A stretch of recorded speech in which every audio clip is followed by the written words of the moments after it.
अस्सलामुअलैकुम। Mess views के साथ मोहम्मद अज़हर सिद्दीक हाज़िर खिदमत है। चैनल सब्सक्राइब की रिक्वेस्ट करते रहते हैं आपसे कि जो मैं कहना चाहता हूँ या आप सुनना चाहते हैं और आप समझते हैं कि मेरी जो बात है उसमें कोई वज़न है तो चैनल सब्सक्राइब कर दें आप। और साथ ही रिक्वेस्ट है बेल आइकॉन यानी घंटी बजाना। घंटी बज जाएगी तो दरवाज़ा खुल जाएगा, मैं दरवाज़ा खोल दूँ। और अब तो ये इलेक्ट्रॉनिकली नहीं जाके दरवाज़ा नहीं खुलना पड़ता, ऑटोमेटिकली वीलॉग आप तक यानी वीडियो जो अपलोड हुई है वो आप तक पहुंच जाएगी। बड़े अहम इशू है।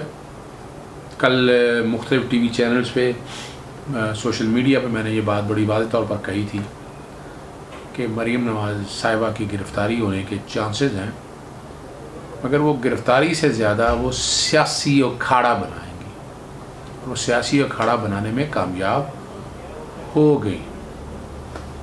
आप ज़रा अगर सोचें, मैं एक छोटी सी एक जो कल से बल्कि 2 दिनों से ये चल रहा था, मुस्लिम नून के शेरों 11 अगस्त सुबह 9:30 बजे नैब दफ्तर लाहौर में मैंने रिक्वेस्ट की है कि ये साथ साथ चल जाए। ये इतना मैसेज जो है इस्तकबाल करने, मोहतरमा मरीम नवाज़ शरीफ का इस्तकबाल करने और कायदे मोहतरम मियां नवाज़ शरीफ के साथ अपनी मोहब्बत और इज़हार यकजहती के लिए नैब दफ्तर जाने वाले हर रास्ते को इस्तकबालिया कैंपों में तब्दील कर दो। जुल्म फिर जुल्म है, बढ़ता है तो मिट जाता है। और ब्रैकेट में लिखते हैं वोट को जुल्म। हैरान कुन बात है। नैब एक कानूनी और आइनी इदारा है, यानी आईन पाकिस्तान ने इजाज़त दी बनाने की और नैब एक ऑर्डिनेंस के ज़रिए 99 के ज़रिए मार्ज़े वजूद में आया।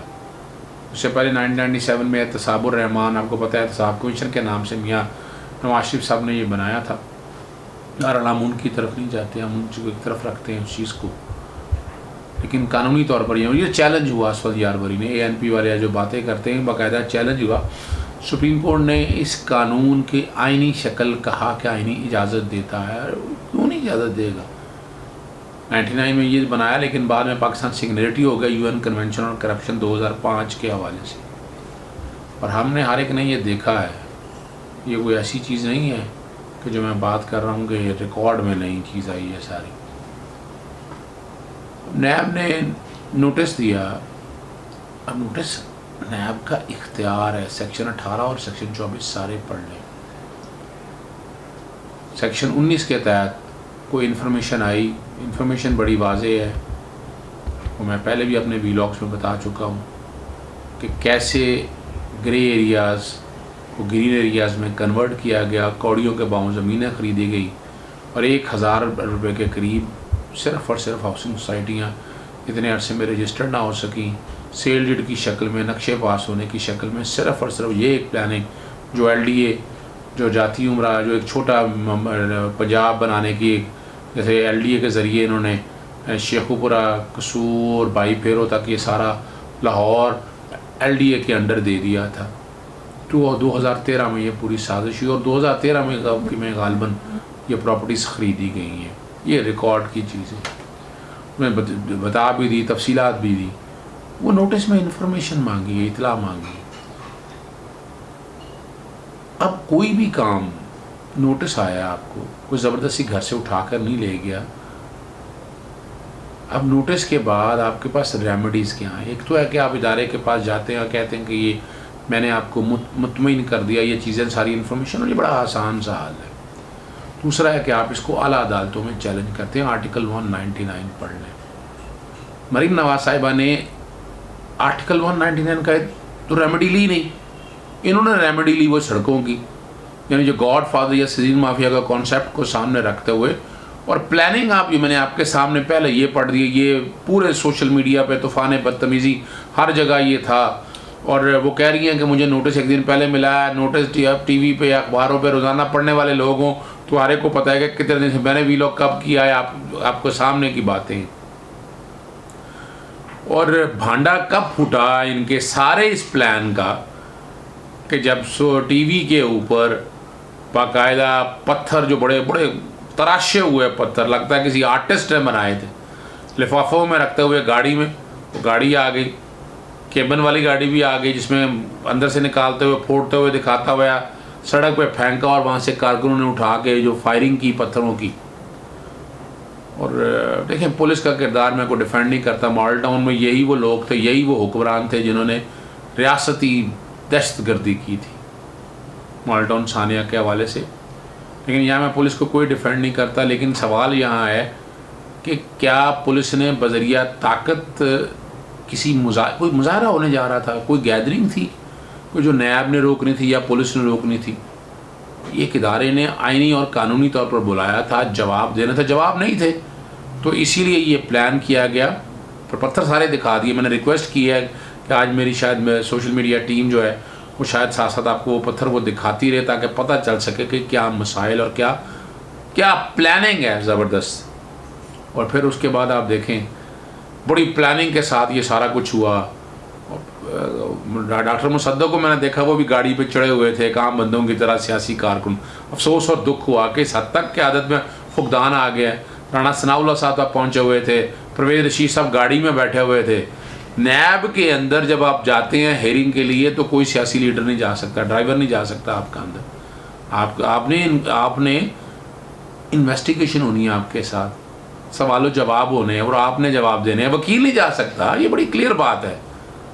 हम तो नैब में अक्सर ये पेश होते रहते हैं, लेकिन साजिश कैसे बेनकाब हुई? साजिश सबसे पहली बात हुआ जैसे सोशल मीडिया पे ये बताया गया हेयरिंग के लिए इन्वेड करने जा रहे हैं, फतह करने जा रहे हैं।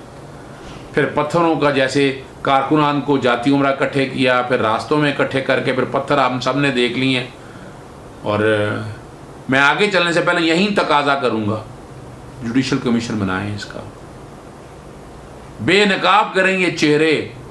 और जो कि वजह है एक फाइंडिंग आ जाएगी, जो गवर्नमेंट को हेजिटेट नहीं होना चाहिए इस मामले में, बाकायदा इसमें कमीशन तश्कील दें कि ऐसे लोगों को आइंदा से इस तरह नैब के दफ्तरों में इस तरह सियासी खट पाजा यानी पुलिस में आप इनमें गए हैं तो इस तरह का ये तरीक़ाकार नहीं होना चाहिए। खुदा ना खास्ता अल्लाह ना करे या कोई बम ब्लास्ट या कोई ऐसी बात हो जाती तो इल्ज़ाम किस पे लगना था। फिर प्लानिंग कैसे साबित हुई? गालबन 1 बजे 1:30 बजे गए, साथ ही 3 बजे प्रेस कॉन्फ्रेंस थी। और प्रेस कॉन्फ्रेंस सारी सुन के आप अंदाज़ा लगा लें कि पूरा एक एजेंडा था जो तयशुदा था। बंदा ऑफेंड करता है, फिल बदी जब बातें करता है तो ये सारी उस तरह की प्रेस कॉन्फ्रेंस थी, पूरी सियासत की गहमा गहम ये एक चीज़ बैठ के। और फिर सबसे मज़ेदार बात है दाएँ हाथ राना सनाउल्लाह जो गालबन फैसलाबाद में रहते हैं वो भी पहुँचे हुए, शायद खाकान अब्बासी साहब जो पिंडी में रहते हैं वो भी पहुँचे हुए, उनके साथ ही मोहम्मद ज़ुबैर साहब बैठे थे। मोहम्मद ज़ुबैर साहब का ताल्लुक कराची से है, वो भी पहुँचे हुए थे। परवेज़ रशीद साहब गालबन ज़्यादा इस्लामाबाद में होते हैं, वो भी पहुँचे हुए थे। फिर दानियाल अजीज़, तलाल चौधरी, फिर मरियम औरंगज़ेब जिनका ताल्लुक इस्लामाबाद से वो भी पहुँची हुई थी। फिर उसके साथ अगर आप जावेद लतीफ़ देख लें जिनका ताल्लुक शेखुपुरा से, वो भी पहुँचे हुए थे। तो समझ आ जाना चाहिए ना कि इनकी प्लानिंग क्या है। अब बुनियादी हक बड़ा वाज़े है। आइन पाकिस्तान 1973 आपके सामने इसलिए रखता हूँ कि ये समझाने के लिए। सबसे पहला आर्टिकल 9 है, राइट टू लाइफ, ज़िंदगी की ज़मानत, फंडामेंटल राइट है। आप इस तरह बंदे इकट्ठे कर लें, आप कारकुनों को आगे ढाल बना के, तो आप उनके बुनियादी हक नहीं तोड़ रहे। लेकिन अगली जो मैं बात सबसे आगे सामने, freedom of assembly and freedom of association and freedom of movement, ये मैं आपके सामने सारे आर्टिकल पढ़ देता हूँ, ज़रा आसानी रहती है। दोस्तों ने ख़ास तौर पर कहा कि ये ज़रूर बता दिया करें। सबसे पहला आर्टिकल जो है ना मैं आपके सामने पढ़ने लगा हूँ। 9 तो राइट टू लाइफ मैंने बात कर दी आपके साथ। Inviolability of the dignity of a man, the dignity of a man and subject to law, the privacy of home shall be inviolable, no person shall be subjected to torture for the purpose of extracting evidence. ये तो बड़ा सीधा सा है, इतनी अहमियत है। आईन पाकिस्तान कहता है राइट टू फेयर ट्रायल की बातें। Freedom of movement, every citizen shall have the right to remain in and subject to any reasonable restriction, ये है rider imposed by law in the public interest, enter and move freely throughout and to reside and settle in any part thereof. Reasonable restriction का principle आ गया। Freedom of assembly, every citizen shall have the right to assemble peacefully and without arms, subject to any reasonable restriction imposed by law in the interest of public order। अब यही से अंदाज़ा लगा लें। Freedom of association भी आप आ जाएं। Every citizen shall have the right to form association or union subject to any reasonable restriction imposed by law in the interest of sovereignty और integrity of Pakistan, public order and morality। अब यार बुनियादी हक हैं, fundamental rights है, ये भी अगर हमारे पार्लियामेंटेरियंस को पता नहीं है तो फिर किसको पता होंगे।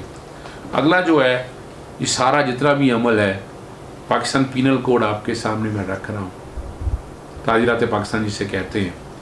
सबसे जो इम्पोर्टेंट सेक्शन है मैं आपके सामने वो पढ़ना चाहता हूँ, या मैं ना भी, वो है सेडिशन, बगावत। इस तरह इदारों के ख़िलाफ़ बंदे इकट्ठे करके इन्वेड करना, ये बगावत के ज़मरे में आता है। उम्र कैद है, सज़ा है इसकी, और बड़ी ज़्यादती है। और उसके अलावा जब आप सारा ट्रेस पास कर रहे हैं, तोड़ रहे हैं, पब्लिक जो जायदादों को नुकसान पहुंचा रहे हैं, जो गैदरिंग आपकी 148 149 आपका वो अलहदा लगना है। देखें ना 47 में आ जाए पनिशमेंट फॉर राइटिंग आर्म, ये सारी 146 में बयान की गई है। फिर आपने पब्लिक सर्वेंट के बारे में हवाले से अगर देखा जाए कि आपने जाके जिस तरह इन्वेड किया है, और ये सारी देखे तो पर्चे तो बनते हैं, 7 ATA भी बनता है असूली तौर पर। दहशतगर्दी है ना, आप इस तरह का काम अगर करें, लेकिन सुप्रीम कोर्ट ने दहशतगर्दी की डेफिनेशन डिफ़ाइन कर दी है, वो एक अलग बात है। लेकिन असूली तौर पर ये सारा काम अगर आप नहीं रोकेंगे रियासत को, और पुलिस की तरफ से भी बिल्कुल मैं सपोर्ट नहीं करता कि उनकी तरफ से स्टोन पेल्टिंग की करना, पत्थर मारना, चाहे अपने बचाव के हवाले से, लेकिन सेल्फ डिफेंस का प्रिंसिपल अपनी जगह मौजूद है। जो कुछ भी किया नज़र आ रहा है, ये बगावत नहीं तो और क्या है। यानी आप लोग जो पुलिस को इस्तेमाल करते रहे हैं, आज वही पुलिस अगर आपके सामने खड़ी होगी तो फिर मॉडल टाउन के जवाब देना आप लोग सारे। और ये नज़र आ रहा है कि पूरी प्लानिंग के साथ ये किया गया है, और हमें अपने इदारों को मजबूत करना है, बचाना है। इस मामले में जुडिशल इंक्वायरी होनी चाहिए, इन सब के चेहरे बेनकाब होने चाहिए जिस तरह उन्हें पर, और इनको देखें कैफरे किरदार तक पहुंचाना बड़ा ज़रूरी है। वो बेचारा मर जाएगा, वो जो पॉलिटिकल लीडर है, या तो पैसे दे के आया होगा, जो वह बेचारा नारे लगाने के लिए पीछे खड़ा होता है, उसे नहीं पता कि उसके लीडर क्या इसे इस्तेमाल कर रहे हैं। इजाज़त दीजिएगा, अस्सलाम वालेकुम।